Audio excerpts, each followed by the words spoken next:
vamos para a nossa segunda aula. Então, hoje a gente vai continuar falando sobre prevenção de infecções sexualmente transmissíveis. Então, a gente vai continuar pontuando, né, as outras infecções sexualmente adquiridas. Então, como eu falei, a gente começou falando do HIV. Agora vamos pontuar algumas outras infecções que aparecem de forma diferente. Então, o que a gente pode observar? Alguns sintomas podem aparecer durante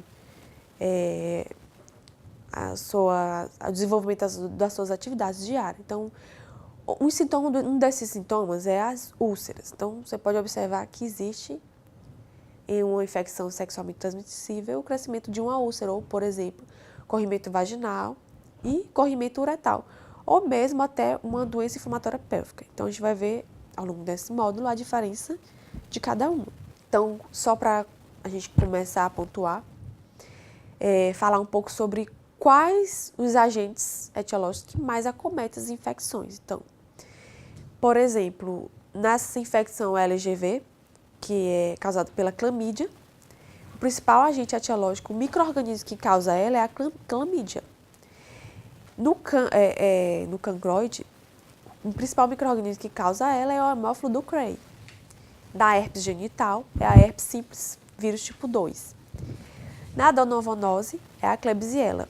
E na sífilis, é o treponema pálido. Isso é só para trazer de forma pormenorizada quais os micro-organismos causam essas infecções. O HPV, no caso, a infecção por condiloma acuminado. E aí a gente pode observar alguns corrimentos. Então, vamos tratar inicialmente dos corrimentos. Então, o corrimento vaginal é uma síndrome comum, que na realidade ocorre na idade reprodutiva da mulher. Então, é uma infecção vaginal caracterizada por corrimento, prurido ou alteração de odor. Então, é importante deixar bem claro que toda mulher tem esse corrimento. Entretanto, existe uma diferença do corrimento relacionado ao micro-organismo, atrelado a uma infecção sexualmente transmissível, e o corrimento normal, natural da mulher.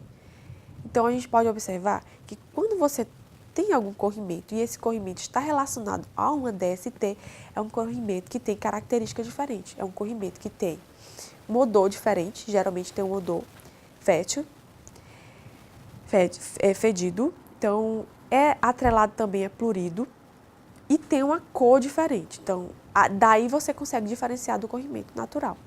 Então, é importante avaliar a percepção da mulher quanto à experiência do corrimento vaginal fisiológico, e a mulher deve ser questionada sobre alguns aspectos. Qual a consistência desse corrimento, qual a cor, alteração do odor do corrimento, a presença de prurido e irritação local. Então, o que acontece? Quando esse corrimento é natural, a mulher não sente essa diferença da cor, do odor, do cheiro e da irritação local. Geralmente as mulheres não sentem esse sintoma. Já se esse corrimento estivesse relacionado a alguma infecção, aí sim, existe a presença de uma coloração diferente, um cheiro diferente, a presença de prurido e irritação local. O corrimento vaginal ocorre por múltiplos agentes, então a gente vai ver, por exemplo, no caso da vaginose bacteriana, é causada pela Prevotella, a Gardnerella vaginalis, ureplasma e o micoplasma. Então, na candidíase, a vulvovaginal é causada pela cândida e tricomoníase pelo tricomonas vaginal. Então, só micro-organismos que proporcionam e causam essas infecções. Vamos falar inicialmente da candidíase vulvovaginal.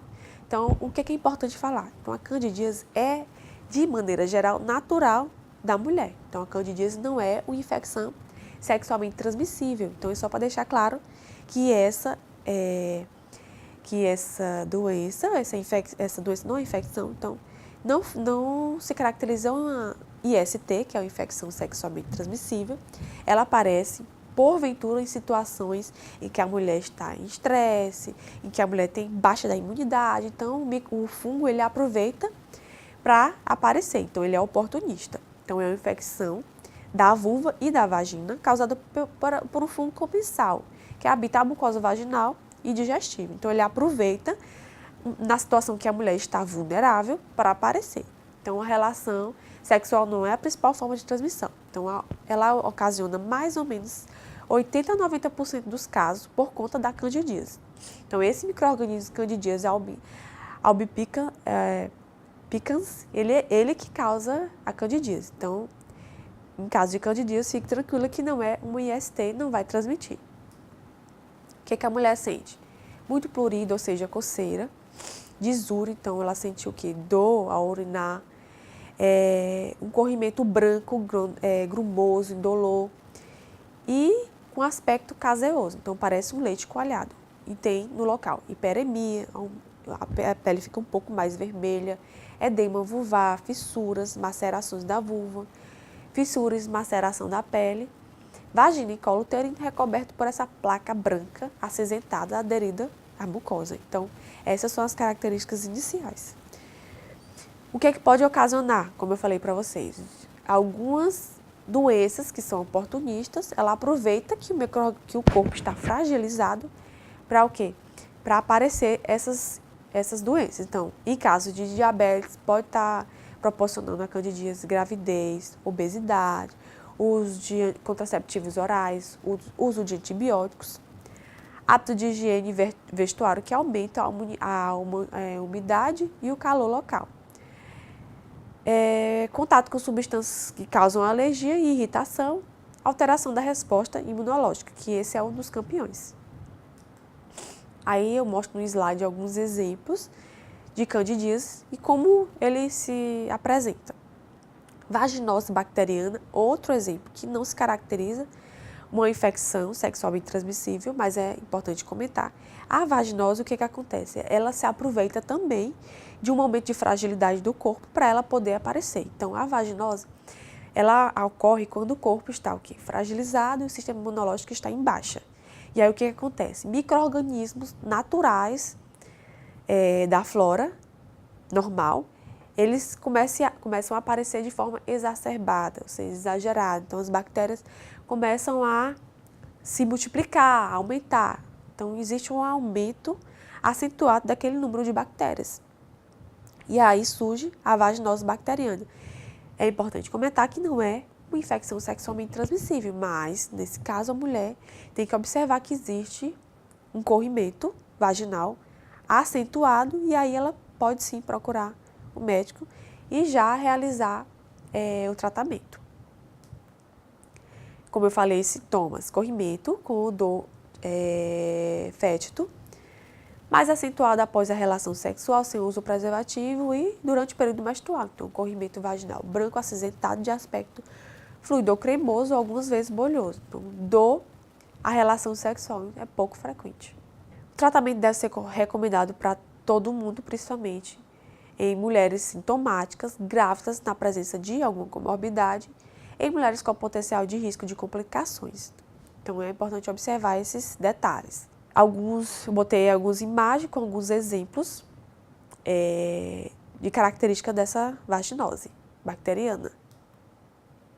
A tricomoníase. Então, outro corrimento vaginal muito preocupante é a tricomoníase.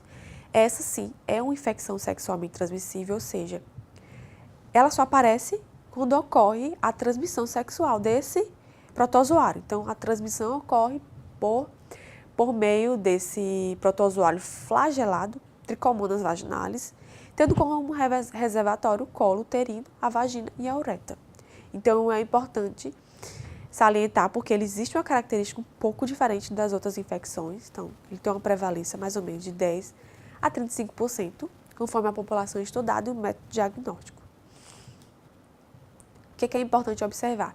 Como é que a gente detecta a tricomoníase? Então, é um corrimento abundante, então muito corrimento, amarelado. Ele tem uma diferença de tom entre amarelo e verde, então é amarelado e esverdeado. Bolhoso, então a característica singular dele é que ele existe a formação de bolhas. Plurido e irritação vulvar.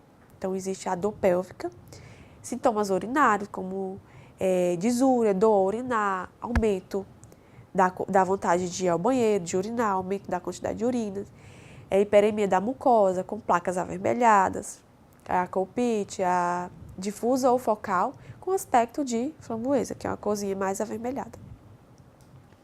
Então, aí vocês podem observar pelo slide a característica da tricomoníase. Tricomoníase é uma infecção sexualmente transmissível e é prevenida por meio do uso do preservativo. Então, essa é a característica dela. Tem odor, tem uma coloração amarelo esverdeado e é bolhoso.